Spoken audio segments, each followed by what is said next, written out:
to our amazing Infidely Tales Lab family. Welcome and thank you for joining us. Your support means the world. Quick question, where are you listening from today? Which city? Which country? Drop it below. Now let's dive into today's story. The late autumn sun cast long shadows through the mahogany-trimmed windows of Maurice Kennedy's home office. His fingers tightened around the manila envelope. Eyes fixed on the DNA test results spread across his polished desk. Fifth time reading them. Same result. The numbers and markers stared back at him, clinical and devastating in their simplicity. The grandfather clock in the hallway chimed 7 times. Maurice glanced at the family photo on his desk. Lillian's practiced smile, Emma's green eyes, James's sandy blonde hair. None of them shared his dark features or the distinctive Kennedy jawline. He dismissed it as genetics being unpredictable until now. "Daddy, dinner's ready," Emma's voice carried from downstairs. Maurice slipped the papers into his desk drawer, careful to lock it. "Coming, sweetheart." The dining room tableau was picture-perfect, just like every night for the past 15 years.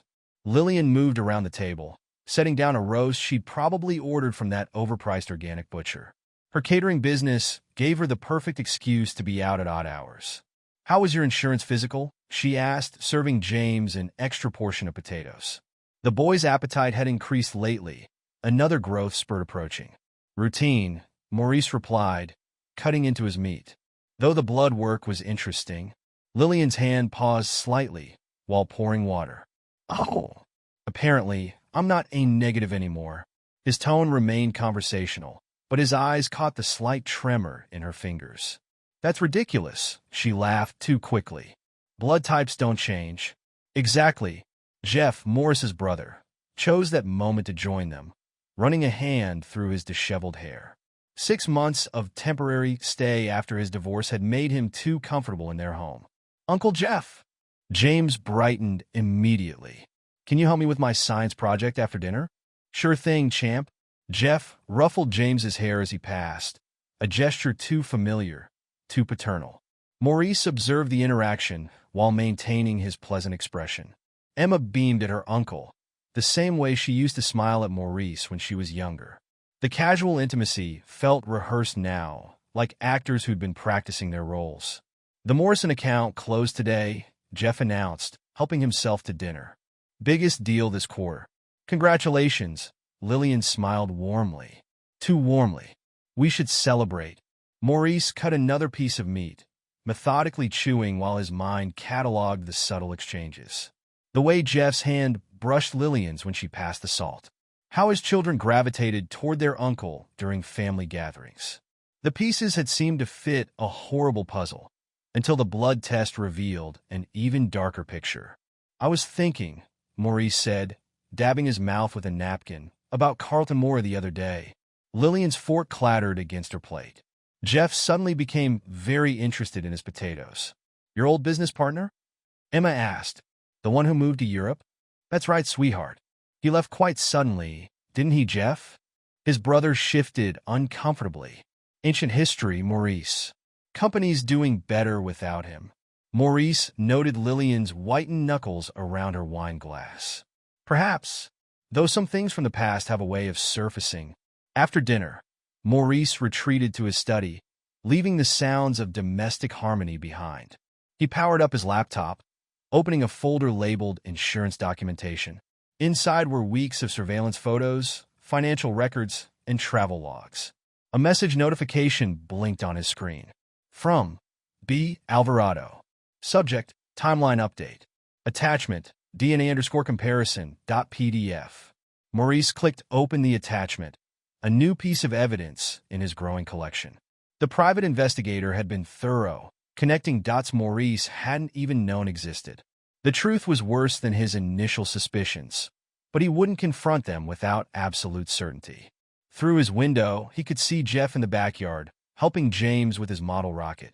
His brother's betrayal stung, but it wasn't the whole story. The DNA results had opened a door to a deeper deception, one that stretched back to the beginning of his marriage. Maurice opened his safe, removing a thick file. Inside were old company photographs, including one from 10 years ago, Carlton Morris standing between him and Jeff at a corporate retreat, his arm casually draped around Lillian's shoulders. Maurice had thought nothing of it then. Now he saw the careful distance between Carlton and Jeff, the way Lillian leaned slightly toward Carlton rather than her husband. The timeline was beginning to align, pointing toward a conspiracy that had robbed him not just of his marriage, but of the very foundation of his family. His phone buzzed. Another update from Bert Alvarado. Maurice allowed himself a grim smile. Soon, he would have every piece of evidence needed to dismantle the elaborate facade his life had become. But for now, he would continue playing his role, watching his wife and brother perform their parts, unaware that the curtain was about to fall. He could hear Lillian laughing downstairs, probably at something Jeff had said. The sound no longer carried warmth. It was just another note in a symphony of deception. Maurice Kennedy straightened his tie, closed his laptop, and prepared to join the performance. Unlike the others, he knew exactly how this play would end. The downtown skyscrapers cast long shadows across Bert Alvarado's office. Maurice Kennedy sat in a worn leather chair, watching dust motes dance in the late afternoon light. The veteran investigator's workspace reflected his no-nonsense approach. Filing cabinets lined the walls. A police scanner hummed quietly in the corner, and a single-potted cactus adorned his metal desk. "Your instincts were right, Mr. Kennedy." Bert pulled files from a weathered briefcase. His calloused hands spread photographs across the desk with practiced precision. But the situation's more complex than initial suspicions suggested. Maurice leaned forward, studying images of Lillian entering various restaurants and hotels over the years. Dates were meticulously stamped in the corners. "Walk me through it. First, your brother Jeff." Bert pointed to a timeline he'd constructed. "His affair with your wife started approximately 24 months ago. Their first meeting outside family gatherings was at the River Cafe." He tapped a photo showing Jeff and Lillian in an intimate conversation. "But that's not where this story begins." Morris's jaw tightened. "Carlton Mora." "Exactly." Bert pulled out earlier surveillance photos. "Your former business partner maintained several properties under shell companies. One particular apartment in the Georgian district stands out." He slid forward a deed with Carlton's signature. "Purchased 8 months before your daughter's conception." The implications churned in Morris's stomach. "Show me." Bert arranged a series of photographs chronologically. Lillian entering the Georgian district apartment, Carlton following minutes later. Multiple occasions, spanning years, matching the conception dates of both children. "Your brother wasn't even in the state during these periods," Bert explained, highlighting travel records. "He was overseeing the Seattle expansion when Emma was conceived. During James's conception, he was handling merger negotiations in Chicago." Maurice studied a photo of Carlton and Lillian at a secluded beach house. Her hand rested possessively on Carlton's chest, her wedding ring clearly visible. The timeline with Carlton began approximately 16 years ago, shortly after your wedding. Bert's weathered face showed a flicker of sympathy. "Initially met at business functions, escalated quickly. The apartment purchase suggests premeditation. They maintained the affair until his departure to Europe. And the company funds? Transferred gradually through a network of offshore accounts." Bert produced financial records. "Your wife assisted in concealing transactions. Small amounts at first, then larger sums as they grew bolder. The European expansion provided perfect cover." Maurice absorbed the information, his expression hardening. "The children's medical records? All handled through a private clinic." Bert extracted more documents. Blood types were deliberately miscoded in official records. Carlton's medical history matches several genetic markers present in both children. A police siren wailed in the distance as Maurice processed the revelations. And Jeff's current involvement? Seems he discovered the truth about Carlton shortly before the embezzlement. Evidence suggests he helped cover the financial trails in exchange for silence. Bert hesitated. "The affair with your wife appears to be his attempt at replacement." "Replacement," Maurice repeated, the word tasting bitter. "Your wife's text messages with Jeff indicate she sought him out after Carlton cut contact. Started with emotional intimacy, escalated during his divorce proceedings." Bert pulled out phone records. "They've been careful, but not careful enough." Maurice stood, walking to the window. Below, people hurried through their ordinary lives, unaware of how quickly foundations could crumble. The children's relationship with Jeff? Orchestrated gradually. Your wife encouraged their attachment, particularly after Carlton's departure. School records show Jeff began attending parent-teacher conferences 6 months ago, using his position as uncle for access. And Carlton's current location? Paris, primarily. Maintains a penthouse in the 16th arrondissement. Bert handed over a final photo, Carlton with a young woman outside a French cafe. His European venture failed spectacularly. Most of the embezzled funds are gone. Maurice turned from the window, his reflection in the glass as rigid as steel. Documentation? All copies are encrypted on this drive. Bert slid a small USB across his desk. Original documents are secured in my safe. Financial records, DNA tests, surveillance photos, phone transcripts, everything you need. The timeline ends here, Maurice stated, pocketing the drive. No further surveillance necessary. Bert studied his client carefully. Planning your next move? The 15th anniversary dinner is tomorrow night. Le Petit Jardin. Maurice straightened his tie. Jeff helped arrange it, thinking he was orchestrating his moment of triumph. And your wife? She'll find the evening enlightening. Maurice retrieved his coat. Your services have been invaluable, Mr. Alvarado. Mr. Kennedy? Bert's voice stopped him at the door. People in your situation sometimes act rashly. Maurice turned, his smile cold. I'm not most people. I believe in proper timing, thorough preparation, and... He paused. Proportional responses. The door closed softly behind him. Bert Alvarado stared at the space his client had occupied, grateful he wasn't on the receiving end of whatever Maurice Kennedy had planned. Outside, Maurice entered his car, the USB drive heavy in his pocket. Tomorrow night's dinner would proceed exactly as his wife and brother anticipated, until it didn't. The stage was set. Now it was simply a matter of executing the performance with the precision it deserved. He started the engine, mind already mapping out the final details. Some men might crumble under such betrayal. Maurice Kennedy would use it to rebuild something stronger. After he demolished every carefully constructed lie his marriage had become. Le Petit Jardin's crystal chandeliers cast a warm glow across the private dining room. Maurice adjusted his platinum cufflinks, a 10th anniversary gift he now recognized as another piece of calculated deception. Through the floor-to-ceiling windows, the city lights sparkled like scattered diamonds against the velvet night. Monsieur Kennedy. The sommelier presented a bottle of 1982 Chateau Lafite Rothschild. Your brother's selection. Shall I proceed? By all means. Maurice noted the vintage's price. Jeff's grandiose gesture with someone else's money, as usual. The door opened, and Lillian entered. Her black designer dress highlighted every curve, diamonds glinting at her throat. New ones, Maurice noticed, not from him. Her smile faltered slightly at his calm scrutiny. The room is beautiful, she breathed, taking in the arrangements. Pink roses, her favorite, cascaded from silver vases. Jeff outdid himself. He's always been attentive to your preferences. Maurice pulled out her chair. Though perhaps not as long as others have been.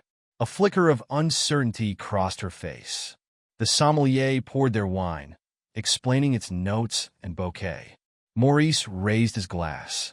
To 15 years of illuminating experiences, Lillian's smile tightened. Maurice, you're acting strange tonight. Am I? I thought I was maintaining our usual standards of performance. He sampled the wine, though perhaps not as convincingly as you've managed all these years. The first course arrived, foie gras with brioche, artfully plated. Lillian toyed with her fork. What's really on your mind? I've been reflecting on family lately. Bloodlines. Inheritance. Maurice cut into the foie gras. Did you know the Kennedy line has maintained its distinctive features for generations? Dark hair, strong jaw, A-negative blood type.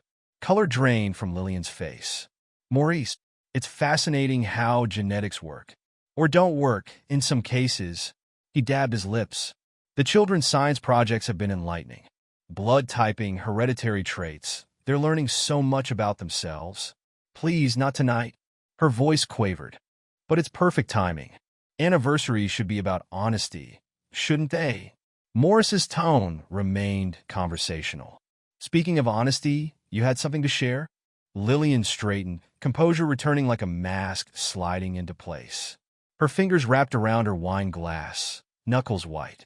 Yes, I've been thinking about our future. Do tell. Jeff and I. She paused, gathering courage. We've been in love for years. The children already see him as their father. They call him Dad when you're not around. Maurice allowed the silence to stretch, watching her squirm. The main course arrived, beef tenderloin for him, sea bass for her. The waiter's movements felt choreographed, part of the evening's careful orchestration. How convenient, Maurice finally said, that they found a replacement father so easily. Though not their first, is it? Lillian's fork clattered against fine china. What? Maurice removed an envelope from his jacket. Before you continue your prepared speech about Jeff's paternal qualities, you might want to review these. He slid the DNA results across the tablecloth. Fascinating reading. Almost as interesting as Carlton's old financial records. The champagne glass slipped from her fingers, shattering against the hardwood floor. A server rushed forward with a cloth, but Maurice waved him away. Let it stay broken, he said quietly. It matches everything else about this marriage. You don't understand, Lillian whispered, fingers trembling over the test results. Carlton and I had a long and productive relationship, producing 2 children and several offshore accounts. Maurice cut his tenderloin. Though I suppose Jeff didn't know about the children part when he helped Carlton hide the money. How long have you known? Long enough to ensure every detail is documented. The apartment in the Georgian district, the private clinic visits, the carefully coded medical records. He took another sip of wine. Carlton was thorough, I'll give him that. Though not as thorough as my investigator. Lillian's facade cracked. The children will stay with me? Morris's voice turned to steel. Unless you prefer Carlton's embezzlement charges to include your role in the financial fraud. Those signature forgeries were sloppy, Lillian. You can't. I can. I will. He placed his napkin beside his plate. Jeff's waiting at home, isn't he? Ready to console you after your brave confession? Perhaps you should call him. Share the happy news about Carlton's paternity. Lillian's hands shook as she reached for her phone. Please, Maurice. We could talk about this. We're talking. For the first time in 15 years, we're having an honest conversation. Maurice stood, straightening his jacket. You'll receive the divorce papers tomorrow. I suggest reviewing them with a lawyer. Though not one from my firm, they're all quite aware of the situation. The children are my life, she protested weakly. No, they were your cover story. Just like this marriage. Just like Jeff's devoted uncle act. He placed several $100 bills on the table. Enjoy the rest of your dinner. Consider it a parting gift, rather like the life you've stolen from me. Maurice walked to the door, then paused. One more thing. When you tell Jeff about Carlton, remember, the security cameras in my office caught him helping with those financial transfers 7 years ago. His choice of loyalty was unfortunate. The door closed softly behind him, leaving Lillian alone with shattered glass and shattered lies. In the restaurant's foyer, Maurice nodded to the maitre d'. Send the final bill to my brother's address, he instructed. He arranged everything, after all. Outside, the night air carried a hint of autumn crispness. Maurice loosened his tie, feeling lighter than he had in years. The truth hadn't destroyed him. It had freed him. Now it was time to rebuild, starting with the only honest relationships in his life. The children he'd raised, biology be damned. His phone buzzed. Probably Jeff, realizing their carefully planned evening had gone sideways. Maurice silenced it without looking. Tomorrow would bring chaos, recriminations, desperate negotiations. But tonight, he'd savor the quiet satisfaction of finally holding all the cards in a game he hadn't known he was playing. The valet brought his car, and Maurice drove home through streets emptied by the late hour. In his rearview mirror, Le Petit Jardin's lights grew distant, like the last 15 years fading into memory. Ahead lay uncertainty, but also possibility, and this time, he'd face it with clear eyes and clean hands. The morning light filtered through Le Petit Jardin's windows, harsh against the remnants of last night's celebration. Maurice sat unmoved, watching Lillian's mascara-stained face across the scattered evidence of her betrayal. Carlton Mora. Morris's voice cut through the silence, sliding surveillance photos across the table. Remember him? My old partner who convinced me to invest in his European expansion? The one who disappeared with company funds? Lillian's complexion shifted from white to ashen as she stared at the images. Her perfectly manicured nails dug into the tablecloth. How?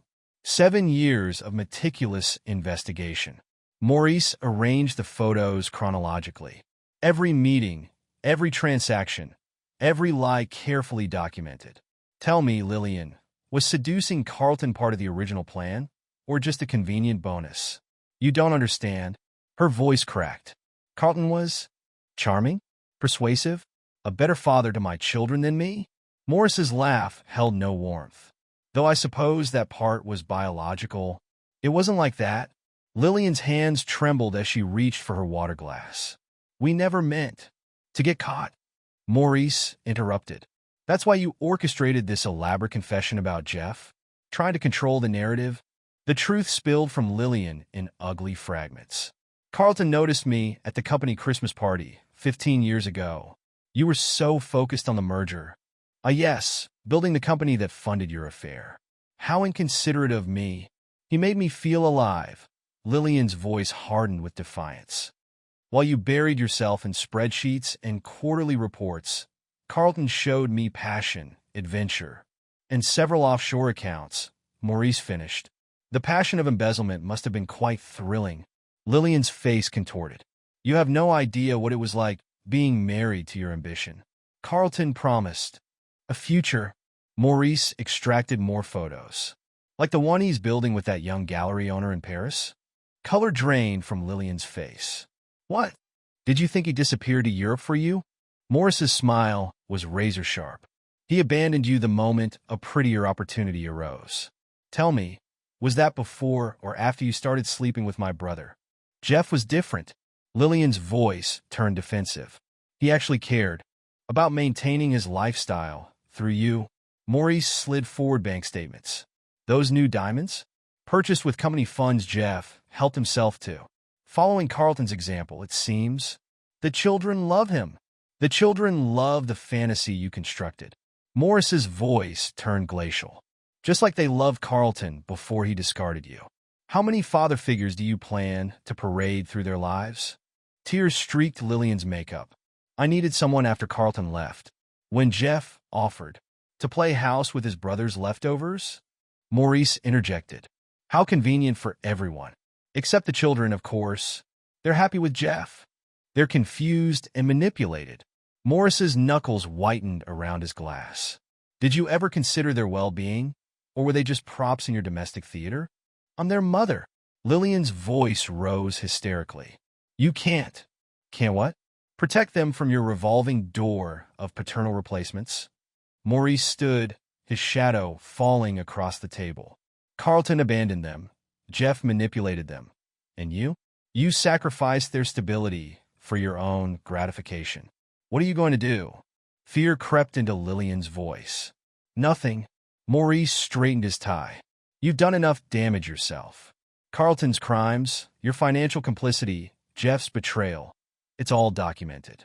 The children stay with me. You wouldn't dare. Test me? Morris's smile was lethal. Ask Carlton about testing my resolve. Though you'll have to wait. He's rather occupied with his new family in Paris. Lillian crumpled. Decades of lies disintegrating around her. I love them. All of them. Carlton, Jeff, the children. No, Maurice cut her off. You loved the illusions they represented. Carlton was your escape fantasy. Jeff your security blanket. And the children? Bargaining chips in your games. He gathered the photos methodically. You'll receive formal documentation soon. I suggest finding a good lawyer. Though your options might be limited, given the evidence of your financial misconduct. Maurice, please. Goodbye, Lillian. He paused at the door. One last thing. Jeff's waiting at home to console you, isn't he? You might want to mention Carlton's paternity before he makes any more plans about playing daddy. The door closed with finality, leaving Lillian alone with the wreckage of her carefully constructed world. Through the windows, morning sun illuminated empty champagne glasses and scattered photographs, evidence of a celebration turned execution. Maurice strode through the restaurant, nodding to the maitre d' who had witnessed countless anniversary celebrations. This one, at least, had served its purpose. In his pocket, his phone buzzed incessantly. Likely Jeff, realizing their carefully orchestrated confession had backfired spectacularly. Outside, the city awakened to another ordinary day. But for Maurice Kennedy, the real work was just beginning. Jeff would be next, then Carlton, each player in this tragedy receiving their carefully measured consequences. The morning air tasted of possibility and vindication. Sometimes, Maurice reflected, the truth didn't set you free, it armed you for battle. The morning sun streamed through the floor-to-ceiling windows of Morris's corner office, illuminating the city skyline beyond. He reviewed quarterly reports with methodical precision, waiting. The security desk had already alerted him of Jeff's arrival. Storming through the lobby, all righteous fury and wounded pride. Right on schedule, the office door burst open. Jeff's face was mottled red, his typically immaculate suit rumpled from a sleepless night. You had no right to humiliate her like that. Jeff's hands trembled as he slammed them on Morris's desk. Maurice didn't look up from his reports. 15 years of deception, and you're concerned about her humiliation? She was going to tell you everything. Everything. Maurice finally raised his eyes. Like Carlton's paternity? Or just the sanitized version where you play the noble savior? Jeff's swagger faltered. What are you talking about? Let me refresh your memory. Maurice turned his computer monitor around, queuing up security footage from 7 years ago.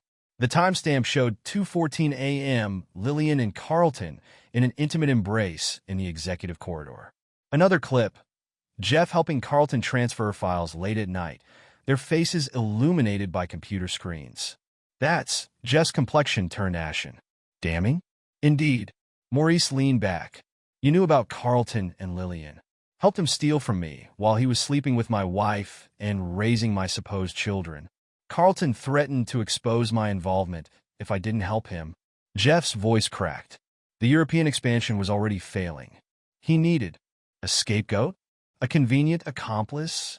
Morris's tone dripped contempt. And Lillian? Was she part of the original bargain, or just a bonus prize after Carlton discarded her? When she came to me, she was broken. Jeff paced, running fingers through disheveled hair. Carlton had abandoned her. The children needed. Spare me your noble intentions. Maurice pulled up more footage. These transfers to your private account suggest a different motivation. $5 million over 2 years? That's quite a consolation prize. The children love me. Jeff's desperation showed. I've been more of a father than... The words died as Morris's fist connected with his jaw, sending him stumbling backward. Maurice straightened his cuff, voice deadly calm. More of a father? You helped their biological father steal from their family, watched him destroy their home, then swooped in to play hero. Morris's contempt was palpable. Some brother you turn out to be. Jeff touched his bleeding lip. Carlton threatened. Everyone apparently. Maurice cut him off. Yet somehow, you're the only one who profited from both betrayals. Carlton's money, my wife, my children. Quite the collection you've amassed. When Lillian turned to me after he left, Jeff's rage deflated. I thought I could make things right by sleeping with my wife and pretending to be a father to another man's children. Morris's laugh was bitter. Brilliant plan. Tell me, did you help Carlton hide assets before he fled to Europe, or was that just Lillian's contribution? Jeff's silence was answer enough. The company's security team found some interesting transactions. Maurice pulled up more documents. Funds routed through shell companies, property deals in the Caribbean, bearer bonds. It's almost impressive if it weren't so predictable.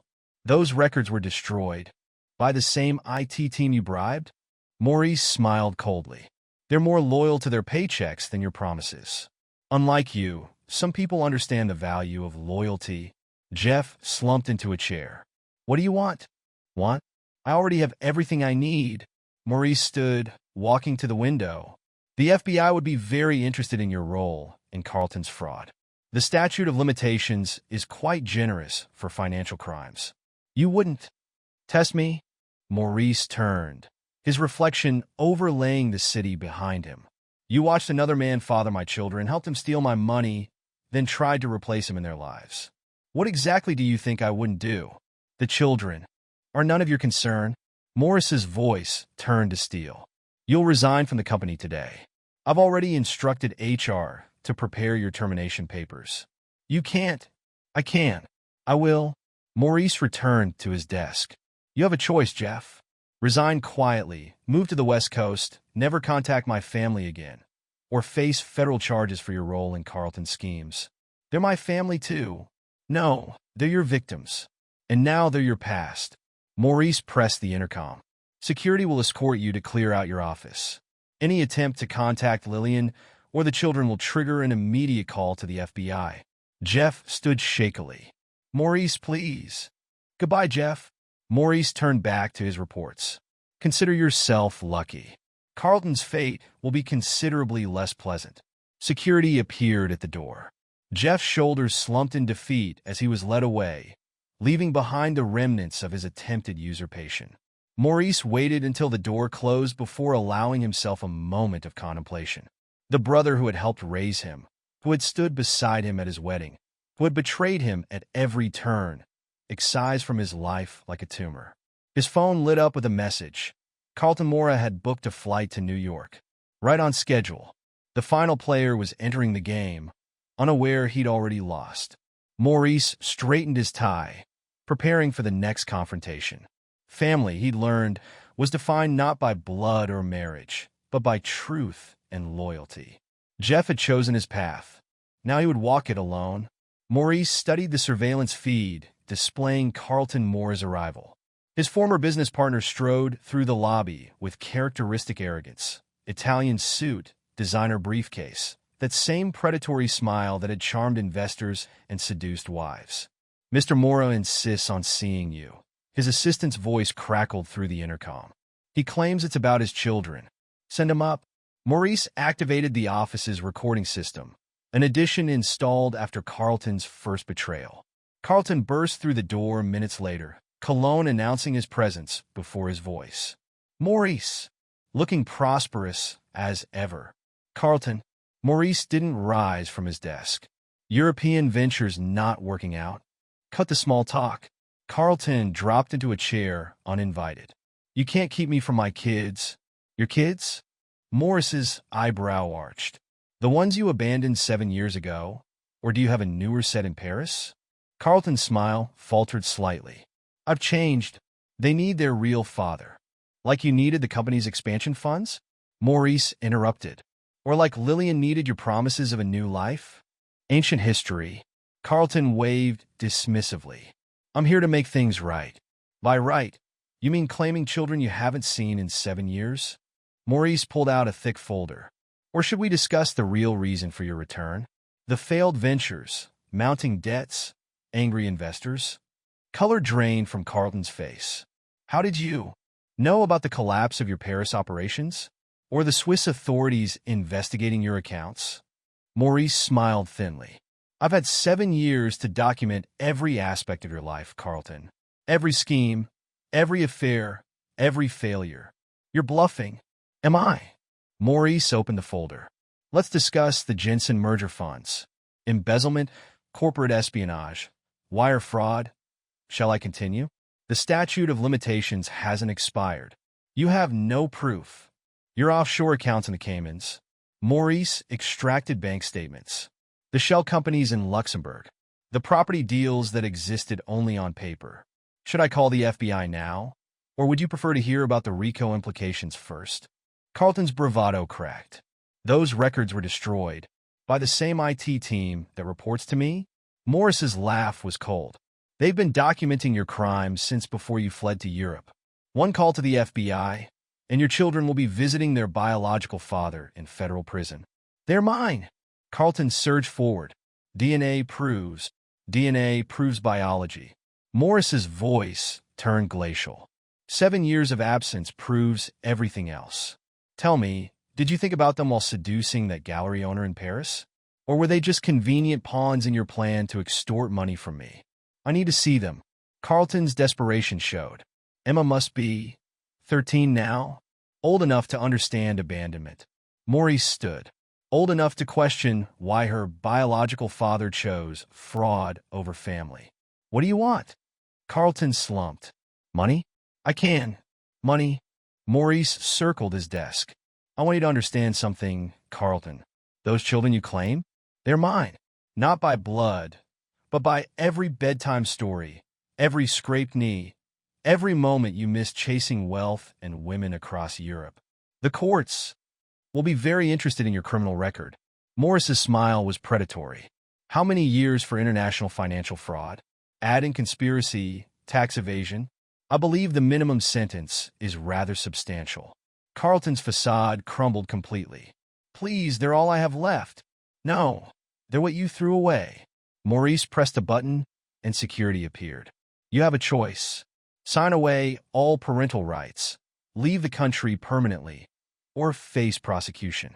My legal team has the paperwork ready. You can't erase me from their lives. You did that yourself 7 years ago. Maurice nodded to security. Choose wisely, Carlton. Prison orange would clash terribly with your complexion. I'll fight this. Like you fought for them when you fled to Europe? Morris's voice dripped contempt. Or like you fought for Lillian before trading her for a younger model? Carlton stood shakily. They deserve to know their real father. They know their real father. Morris's tone was final. The one who stayed, who built their world while you destroyed it. Biology is an accident, Carlton. Fatherhood is a choice, one you've forfeited long ago. I'll be at the Peninsula Hotel. Carlton moved toward the door. When you're ready to negotiate. There is no negotiation. Maurice turned to the window. The papers will be delivered within the hour.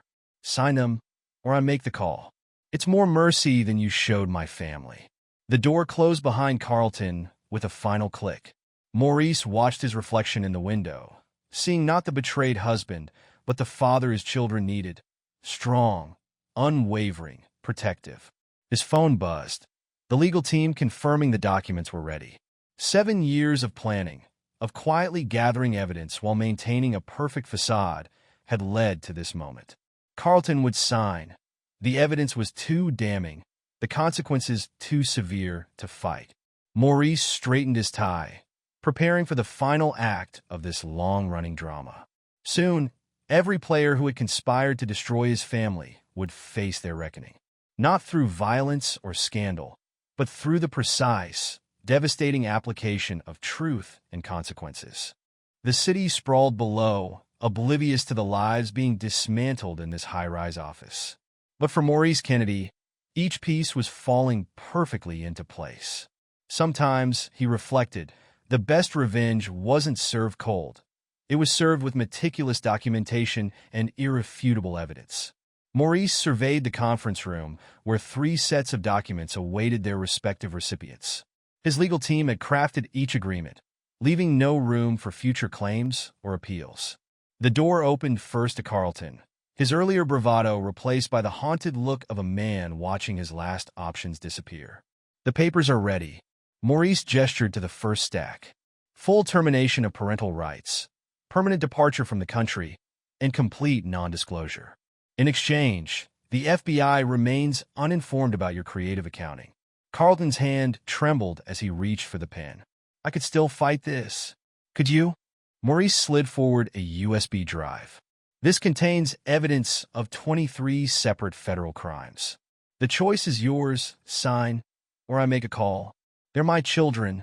They were your genetic contribution to a life you chose to abandon. Morris's voice hardened. Sign. The scratch of pen on paper echoed through the room. Carlton paused at the final page. I'll never see them again? That was your choice 7 years ago. I'm just making it official. The door opened again as Carlton finished signing. Jeff entered, looking smaller without his usual corporate armor. Your turn. Maurice indicated the second set of documents.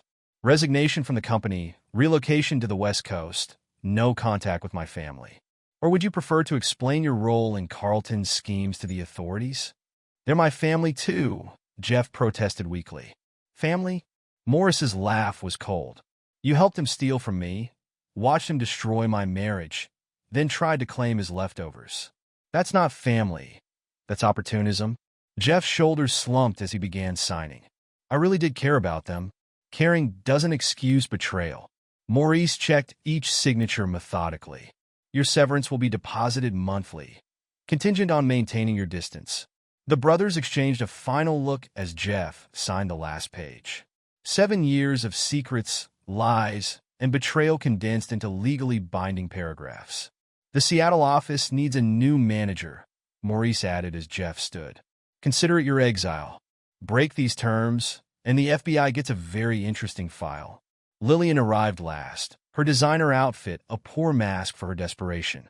The divorce papers waited, thick with evidence of her complicity.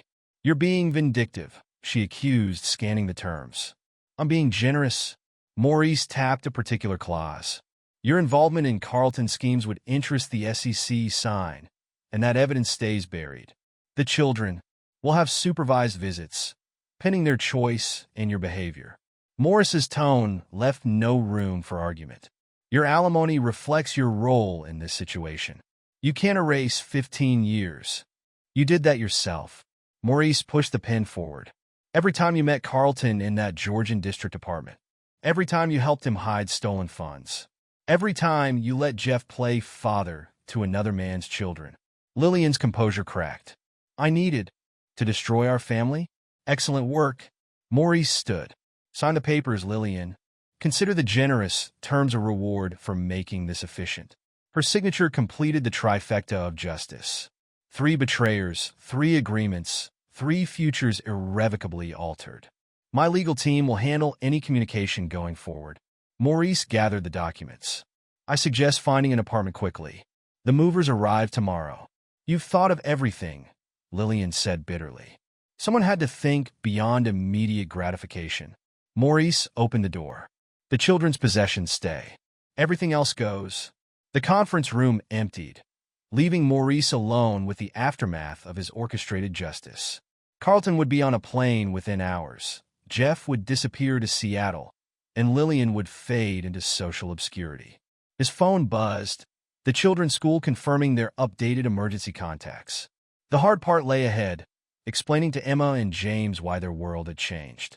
But Maurice Kennedy had never shied from difficult truths. He placed the signed documents in his briefcase. Sometimes justice wasn't about punishment. It was about cleansing poison from wounds so they could finally heal. Sir? His assistant appeared. The children's school requires a meeting. Schedule it for tomorrow. Maurice straightened his tie. It's time for some honest conversations. The autumn sun painted shadows across the conference room table where 3 lives had been formally dismantled. Maurice allowed himself a moment of satisfaction. Not vengeful pleasure, but the quiet certainty of having protected what mattered most. The chapter of betrayal was ending. Now came the delicate task of rebuilding what others had tried to destroy.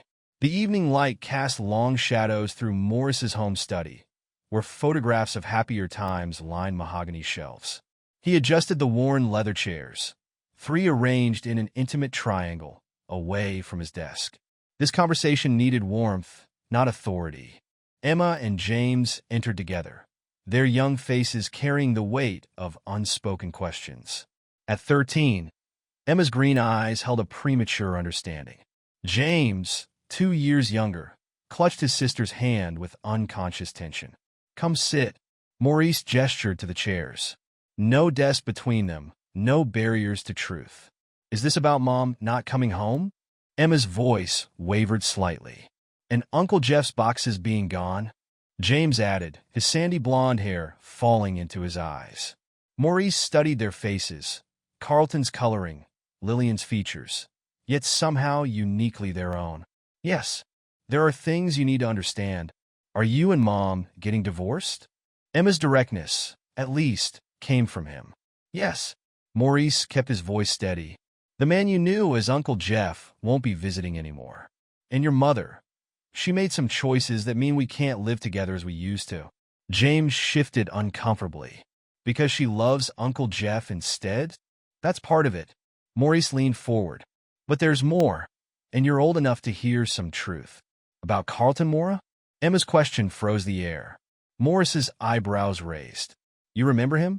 I found old photos. Emma's chin lifted. Mom used to look at them when she thought we weren't around. Is he why everyone's fighting? James asked. Maurice measured his words carefully. Carlton made promises to a lot of people. Promises he broke.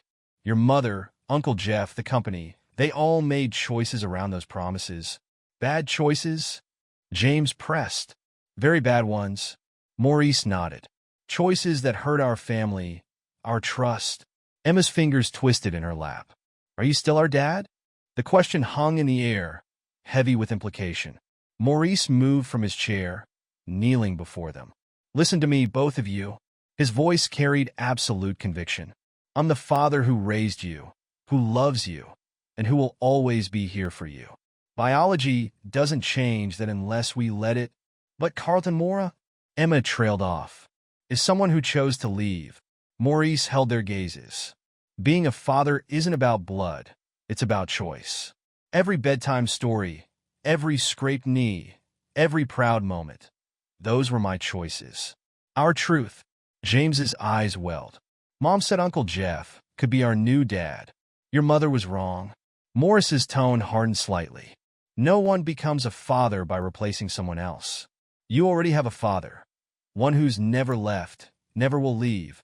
Will we see Mom? Emma asked. Yes, if you want to. Supervised visits at first. Maurice squeezed their hands. Your lives will change, but my love for you won't. Ever. What about the company? James glanced at the office beyond. Uncle Jeff said. Uncle Jeff won't be part of the company anymore. Maurice interrupted gently. Sometimes people we trust make mistakes that can't be fixed. Emma straightened, a ghost of Morris's own determination crossing her face. Is that why Mom's crying all the time now? Your mother is facing consequences she never expected. Maurice chose his words with care. Adults sometimes forget that choices have prices. Like when I cheated on my math test? James offered quietly. Similar, but bigger. Maurice nodded. Much bigger prices for much bigger mistakes. Will we have to move? Emma's practical nature emerged. No. This is our home. Maurice stood. Your rooms, your school, your friends, those stay the same. Some changes we choose, others are chosen for us. But we face them together. James rubbed his eyes. I'm still confused. That's okay. Maurice smiled gently. Confusion is honest. Better than pretending we understand things we don't. Mom pretended a lot, didn't she? Emma's insight cut deep. Yes, Maurice acknowledged. But we don't have to pretend anymore. We can build something real instead. Just us three? James asked. Just us three? Maurice confirmed.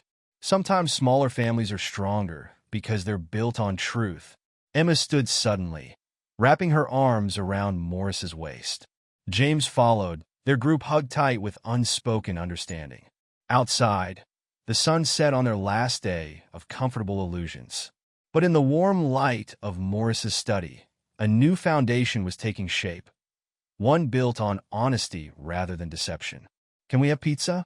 James mumbled into Morris's shirt. Maurice laughed, the sound genuine for the first time in weeks. Yes, and maybe ice cream? Dad! Emma looked up. Thanks for telling us the truth. The word dad carried new weight now. Chosen rather than assumed, earned rather than granted. Maurice held his children closer, these precious beings he'd raised despite biology's tricks. Always, he promised. No more lies in this family. The evening stretched ahead, full of questions they'd face together. But Maurice Kennedy had never felt more certain of his path. Sometimes truth's bitter medicine yielded the sweetest healing. 1 year later, Morris's expanded corner office commanded an even more impressive view of the city skyline. The morning sun glinted off his newly acquired subsidiary's building across the street. Carlton's failed European venture, purchased for pennies on the dollar and transformed into a profitable division. His tablet displayed the quarterly reports. Revenue up 40% since excising Carlton's toxic influence and Jeff's inefficient management. The forensic accounting team, led by Tiffany Fleming, had untangled every fraudulent thread, strengthening the company's foundation. "Mr. Kennedy?" His assistant's voice crackled through the intercom. "Miss Fleming's here with the final audit reports." Tiffany entered, her professional demeanor softened by a quiet confidence. The past year of working together had revealed a sharp mind behind her methodical approach. "The last of Carlton's hidden accounts is cleared," she announced, spreading documents across his desk. Amazing how many shells he created in the Caymans. Hiding money was always his specialty. Maurice reviewed the findings. Though apparently not hiding well enough, his new venture in Dubai is already failing. Tiffany's lips curved slightly. Seems some anonymous source warned potential investors about his history. Imagine that. Morris's expression remained neutral, but satisfaction flickered in his eyes. His phone buzzed with a text from Emma. "Dad, can you help with my science project?" The real dad, not those other guys. "Good news?" Tiffany noticed his smile. "The best kind." He showed her the message. "Emma's presenting at the school science fair tomorrow. She's quite the researcher." Tiffany gathered her papers. "James mentioned she's planning to study forensic science in college. Following your example, I think." Maurice stood walking to the window. They've both grown this year. The city stretched below, unconcerned with personal transformations. But in Morris's world, every change marked victory over deception. His tablet chimed with an update. Lillian's latest alimony appeal denied. She'd moved to a modest apartment across town, her social standing shattered by revelations of her role in Carlton's schemes. Her supervised visits with the children had dwindled as Emma and James chose activities over awkward conversations. Jeff's monthly reports from Seattle showed declining sales, but strict adherence to the separation agreement. Exile suited him, a comfortable prison of his own making. The children's trust funds are secured, Tiffany noted, reviewing additional documents. Carlton can't touch them, even if he returns. He won't. Morris's certainty was absolute. His new family in Dubai provides adequate distraction. Speaking of family, Tiffany hesitated. The children mentioned wanting to try that new Italian restaurant. Perhaps. Maurice turned from the window, studying her unspoken invitation. Their professional relationship had evolved over months of late nights and shared victories.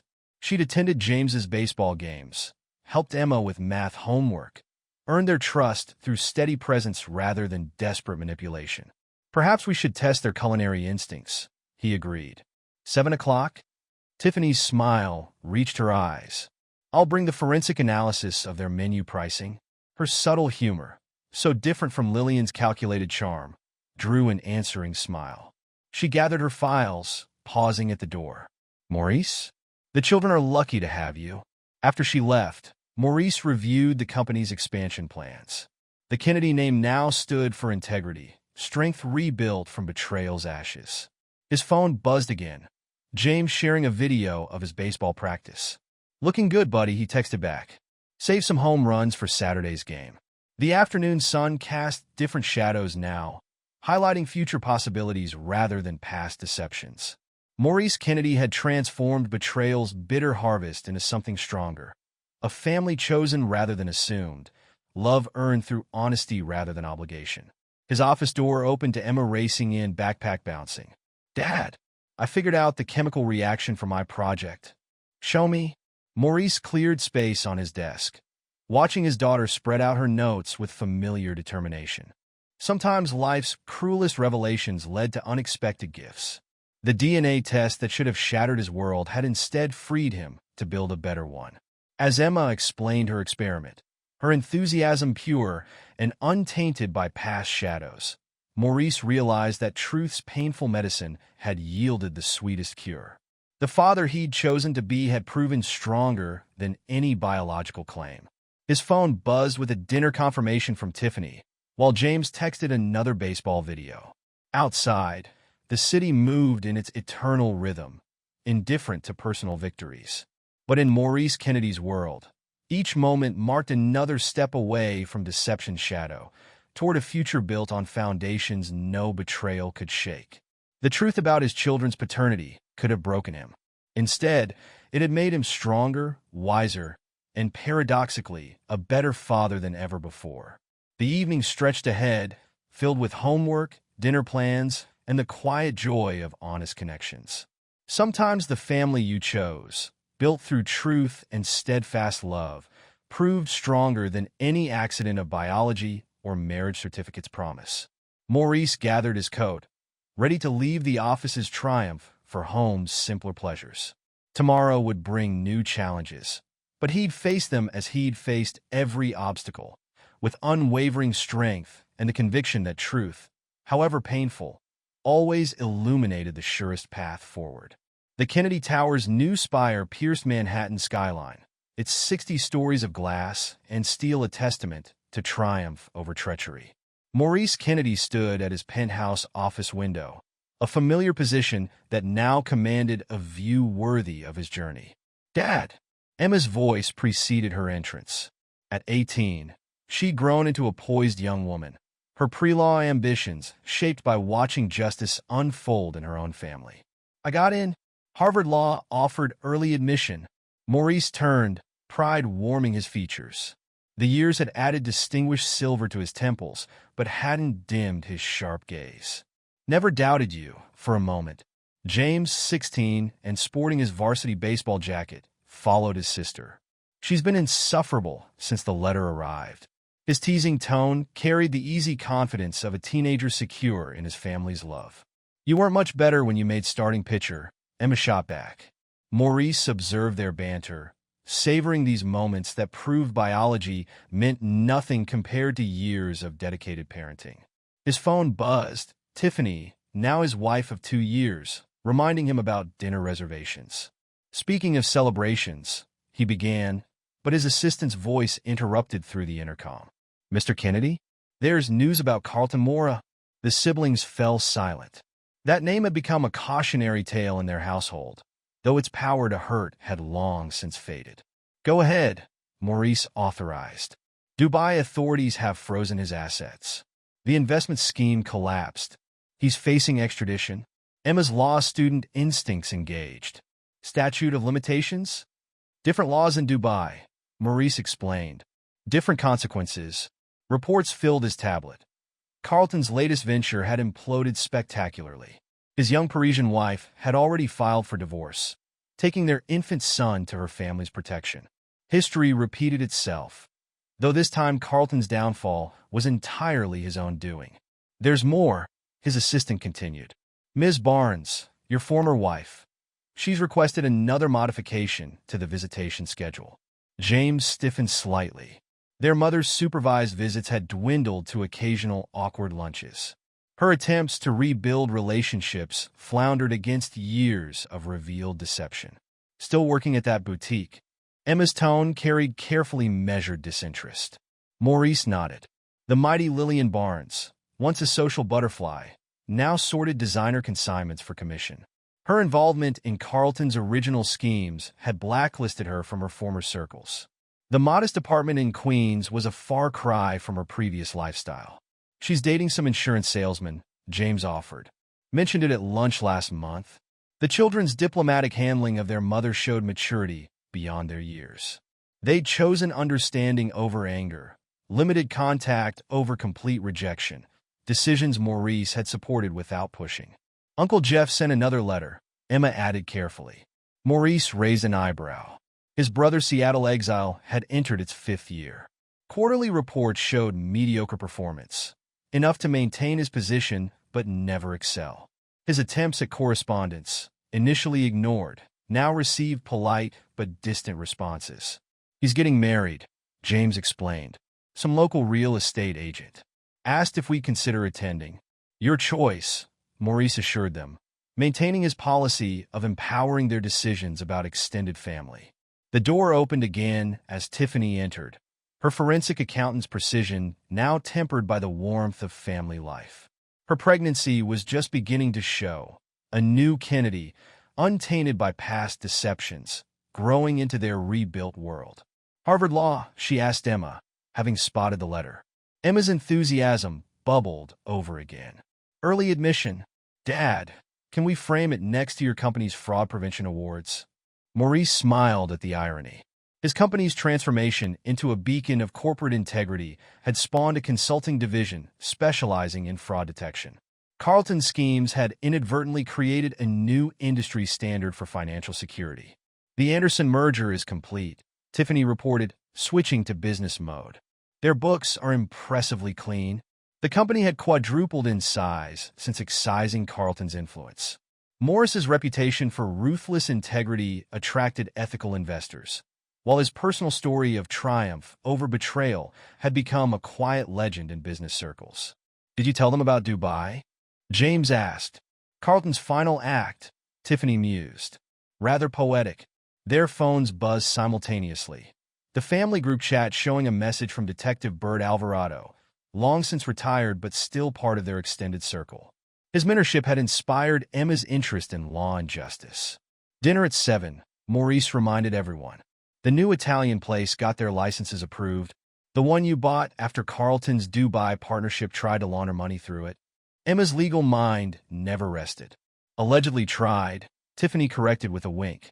The family dispersed to prepare for dinner, leaving Maurice and Tiffany alone in the sunset-painted office. "Jeff's wedding invitation?" she prompted gently. "Their choice," Maurice repeated. "The children understand enough to decide for themselves." "And Lillian's visitation request?" "Same answer." Maurice gathered his coat. "They're old enough to set their own boundaries." The evening cityscape glittered below, so different from that night at Le Petit Jardin 5 years ago. The restaurant was his now, transformed into a celebrated flagship of his hospitality division. Another piece of poetic justice. His phone displayed a news alert: Carlton's Dubai arrest making headlines. The accompanying photo showed a gray, desperate man, a far cry from the smooth predator who destroyed families for profit. "Karma," Tiffany observed, "takes excellent financial records." Later that night, after family dinner and shared celebrations, Maurice stood in his home office. Photos lined the walls: Emma's graduation, James's baseball tournaments, his wedding to Tiffany, the children's shared moments of triumph. A new frame waited for Harvard's acceptance letter. His secure email pinged.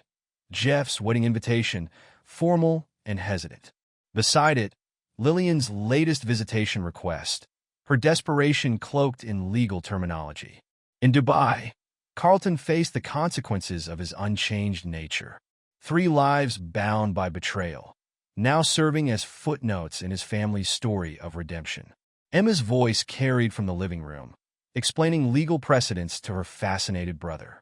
Tiffany's laugh joined them, the sound of genuine joy replacing old echoes of deception. Maurice Kennedy closed his laptop, turning away from past shadows toward present light. The truth about his children's paternity had been meant to destroy him. Instead, it had forged a family stronger than blood, bonds chosen rather than assumed, love earned through unwavering integrity. The baby's ultrasound image held pride of place on his desk, the next generation of Kennedys, born into truth rather than lies. Outside, the tower bearing his name rose against the night sky, its spire illuminated like a beacon. Sometimes, he reflected, joining his family in the living room, victory wasn't about destroying your enemies.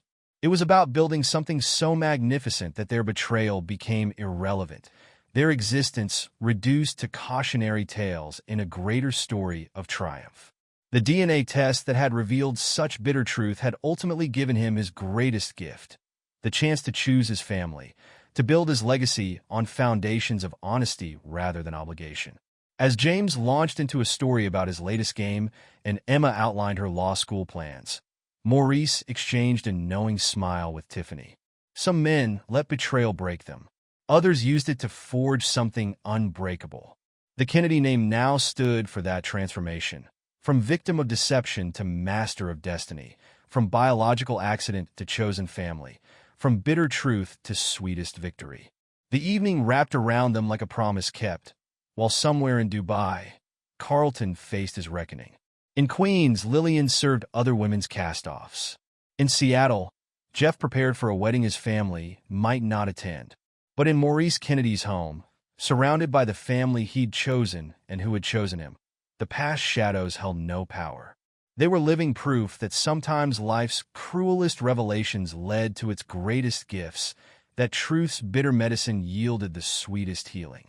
The future stretched before them, bright with possibility and untainted by lies. Maurice Kennedy had not only survived betrayal, he had transformed it into triumph, building a legacy that would outlast any deception. After all, he mused, watching his family's easy interaction, the strongest bonds weren't forged by blood or law, but by choice, truth, and the unwavering determination to build something greater from betrayal's ashes. And there you have it. Another story comes to an end. What did you think? I'd love to hear your thoughts in the comments below. If you enjoy this story, consider joining our community by subscribing. It means the world to us.